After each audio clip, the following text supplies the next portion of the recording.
So we are learning about climbing the ladder, and we discussed that the top of the ladder is your deepest self. The 4 letters of God's name exist in you, and the first letter of Hashem's name, we're on page Ches. The first letter of Hashem's name is the Yud. That is the highest letter of God's name, and it is about our Mesiras Nefesh, our steadfast attachment to Hashem. In the language of the Alter Rebbe, a Jew does not want and cannot sever his bond with Hashem. This yearning that we have to keep mitzvahs, unshakable bond that a Jew has with Hashem, that's the Yud. Now we're going to go into the Hey. The Hey is our understanding of godliness. Not just the truth, but how the truth resonates with us in our minds. Let's go. What's the idea of the Hey in the soul? It's a power of understanding and the power to meditate about the greatness of the Infinite One. Blessed be He. Even though every Jew has the Yud already, so it seems like, why have to meditate? You already have the truth. Why think about it? We have in us a part that is devoted to God, beyond logic and reason. Nevertheless, we have to also bring it to understanding. It's not sufficient to just have this devotion beyond logic and reason, to bring it down to understanding. We have to also understand and make godliness make sense to us. As it says in the Torah, you should know today, you should say to your heart, Hashem hu Elokim. You have to know. The Torah says you should know, not just you should believe. You should know today, you should set into your heart. It should be something that not just you understand, but it should touch your feelings. Understand it so deeply that it makes you feel different. What should you know? That Hashem hu Elokim, that Hashem is the reality, that there's a God in the world. You have to understand as much as you have the ability to understand. The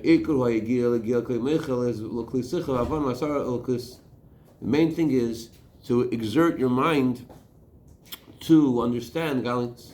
As the Torah says, know the God of your father and serve him with a complete heart.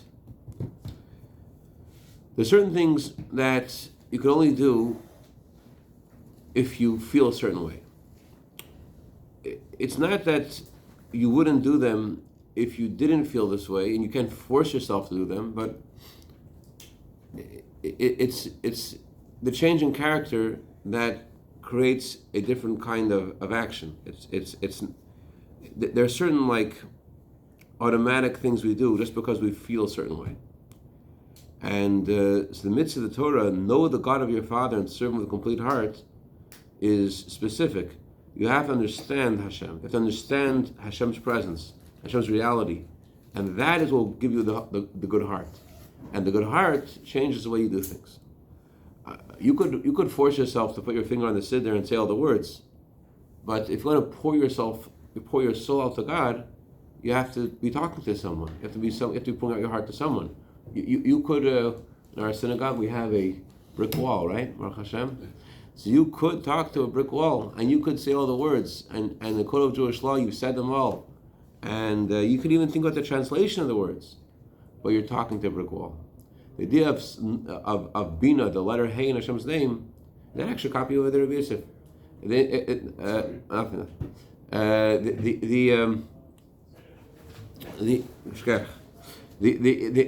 idea of the Hey in Hashem's name on a personal level means that you're understanding Hashem in a way that it makes you feel different.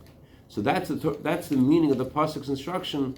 If you know the God of your father, then you'll serve him with complete heart. On page Ches, the line starts with the word of Vicha.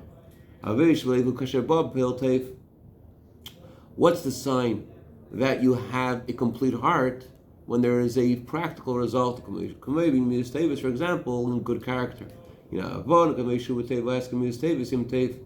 If you understand things very well, or you decide to act with good character, that's nice, that's good. That's not sufficient. Rather, there has to be practical results. So your actions have to be good.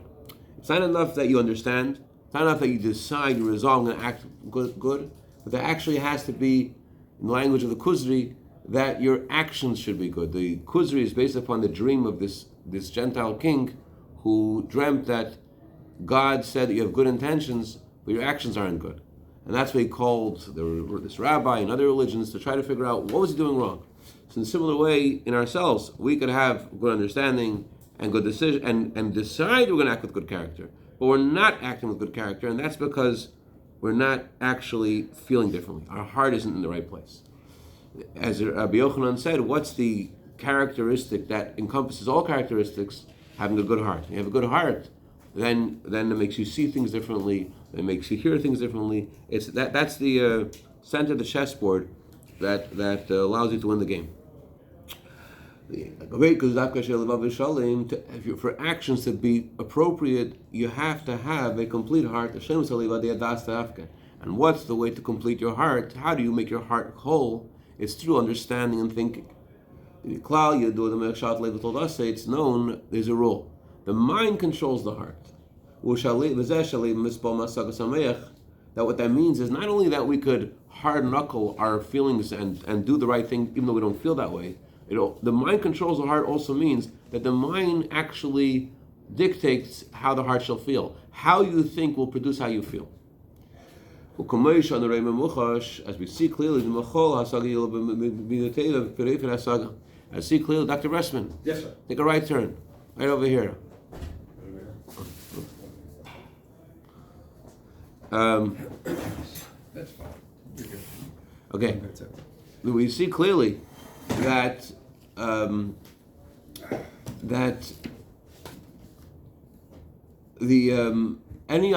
anything you think about gives birth to a feeling according to that thing you're thinking about. The way you're thinking, that will produce a feeling. It's inevitable that your thoughts produce feelings. So you have to pay attention to those things you're thinking about because they will become the way you feel, they will become the way you act. So,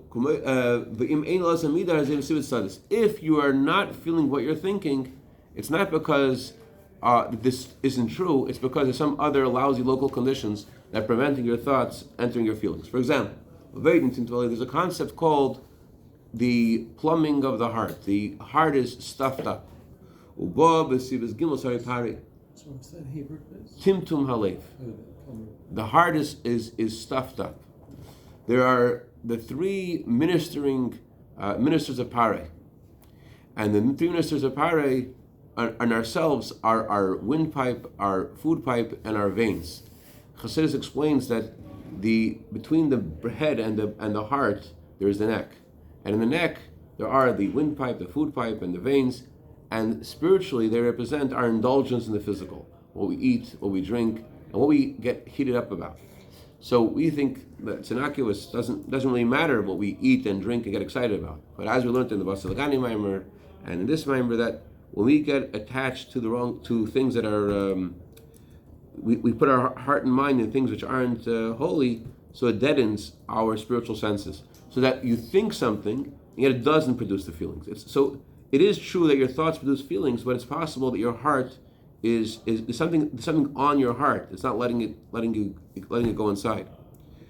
Yesterday, if I rang and finished, I don't know what time, I wanted to go to my house, and then I saw these three possums enter the walkway in my house. I've seen them going around peaking. Yeah, actually, I'm exact. There's only two of them. There's only two, but I was thinking maybe it's a third because we're moving on so fast. We saw 5 once. Yeah. It's phenomenal. Baruch Hashem. So I want to go to my house. I understand why I should go to my house, but there's these possums there, and I can't get inside. So the similar way, it's possible to understand Hashem is good and everything, but it doesn't touch your heart because there's something else there. Right by your front door. Yeah, it's preventing you from the mind going into your heart. Where We're looking for Saddam. We're on page Ches, line that starts with the word Besibas. Bring it. Oh yeah. Besibas Gemosari Pare. What see that there? Besibas Gemosari Pare. There are three ministers of the Pharaoh. Kana Veshav, reading the windpipe, food pipe, and the veins. Which they represent are eating and drinking and are being heated about worldly things. That's what prevents our understanding in our mind from touching the heart. But had those possums not been there, Hine, the mind does control the heart. However, it doesn't actually make you do things. As we see clearly, it's possible your heart is excited about something. However, practically you don't act differently. So it's possible that you don't have that issue.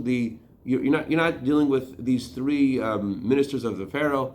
You've gotten into your heart, and you actually are excited about what you thought about, and yet it doesn't actually have a practical result. Doesn't change things.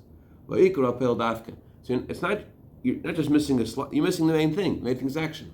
How do you have an action? It's by your heart being complete. The Torah says, know the God of your father and serve with a complete heart. There's a part of your heart that's not yet being touched, and that's why the actions aren't the same. If it touched the whole heart, then it would reach the actions. So we're discussing a spectrum of ideas over here. First, we're talking about thinking and deciding, and deciding to act with good character, and though you decide to act with good character, you haven't touched your heart. Then there's understanding in a way that it changes the way you feel, and you've navigated past the three ministers of the Pharaoh, but it's not bringing to action because there's a part of your heart that it hasn't touched. It's gone into your heart, you feel, you're excited, but it's not epinemius. It's not like there's a game changer, and you actually are so excited that it's animating your heart completely. There's a part of you which isn't being touched. These three ministers, do they correspond to the butcher or the butler, the baker, and is there another one kicking around? I don't know. Actually, there is maybe. There is also Potiphar. He was the Sar Tavachim. He was in charge of the butcher of the Pharaoh. Is that what the altar? I don't. Just the three ministers. I don't know if it corresponds to those three. I don't know. Okay. I do know that it says it somewhere what it refers to, but I don't remember. Okay, by the way, this is such a great thing. Marcus showed me the issue I was having with the mouse was I was moving on the bottom. I wasn't going like this on the top. So when we try to change our character, we have to start from the top, start from the way we think. The way we think will affect the way we feel. Kind of try to just change things on the bottom. I'm going to act differently. That's not enough. You have to change things also on the top and start thinking differently. Is it fair to say sometimes it's a lot easier than we thought it was? Exactly. It's a lot easier than we thought it was. Exactly. We just need to. We need to just let the. We have a lot of noise in our heads. It's so much noise, and the idea of learning Chassidus really is that you allow the truth of your neshama to be what you think. That's what learning Chassidus really means. You actually not just we did it, but we think about it. It becomes and we let this be the voice, not the other ministers of the Pharaoh. Okay. You have to take it from an intellectual exercise to a practice. Exactly. Okay, go on top. We'll go on top though, but it's not only about deciding to act, it's about thinking differently. It's going on top. But it's not enough that it touches your heart, it has to be shleimus alev. And just like physically, that what happens in the heart spreads throughout the rest of the body. So too is it spiritually. If there's something in your heart, it's going to spread the rest of your body physically. So too spiritually. A whole heart will have an action, will have an effect. If your heart is whole with Hashem, if it's touched you in a deeper way, completely, there will be an action. And that's the meaning of God's instruction. Know the God of your father and serve him with complete heart. How do you have a complete heart? Das is through das. What's das mean? That you are connecting deeply with what you understand. Not just you're understanding it and letting it flow into your feelings, but you're connecting with it. Connecting with it means that you're thinking deeply into it in a way that it's relevant to you. And you're das is about thinking about. It's also about the way you're approaching the thing you're thinking about. That you think this is the truth, and I want this to be me because I know this is the emes.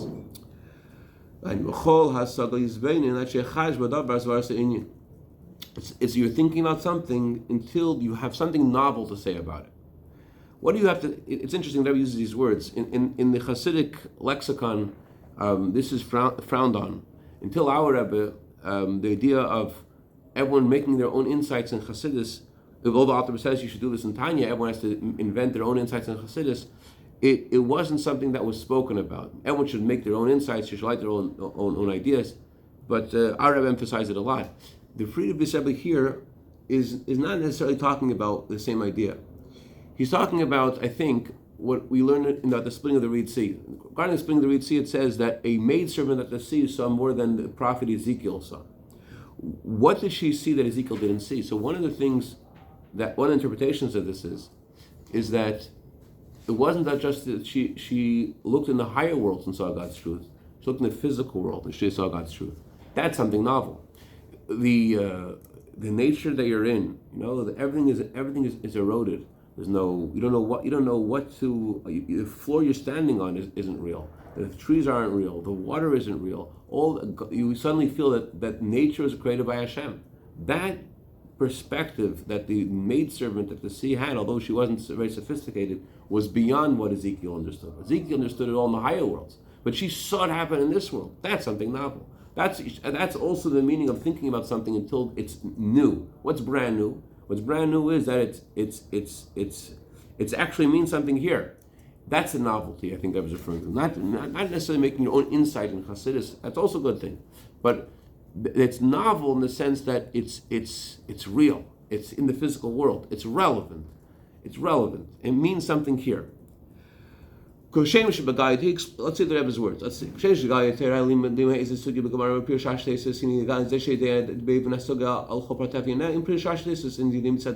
If you learn a segment of the Talmud, and you learn Rashi, and you learn Tosfos, and you know all the details and all the concepts, and it doesn't mean you understood it yet. Although you know everything, you know what Abaye said, and Rava said, and Rashi said, and Tosfos said, and you know the question, and you know the answer. You got it all. There's nothing. If you have a test, you're going to get all the questions right.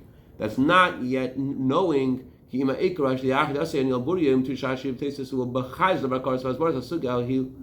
understanding means that you have something new to say about this. Something new. You have something new to say about this. Again, I don't think this is referring to necessarily that you have a new insight that Rashi didn't say, but the fact that you understood it from your vantage point, that's already something new. Your vantage point into the same sugya, the Talmud says these words: "Ein beis hamedrash bli chidush." There's nothing. It's impossible to have study without something novel happening.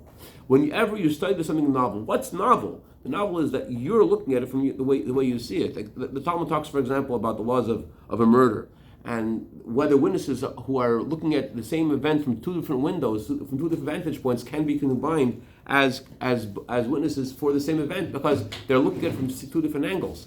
Your angle is different. When you understand, you can learn Rashi and Tosfos and know them, and then you have your angle in it. When do we say that you understood Rashi and you understood the Talmudic passage? When you have your own angle in it. When you could say something about it in your own words because it resonates with you.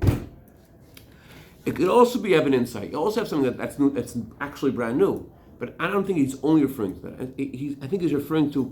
I don't think he's saying that if it's not possible to say you understood the Gemara unless you could write something a new page of Torah insights about it. What's new is that you have an insight in it. It's your insight. You understand it. It makes sense to you that that there's something now inside you that wasn't there before.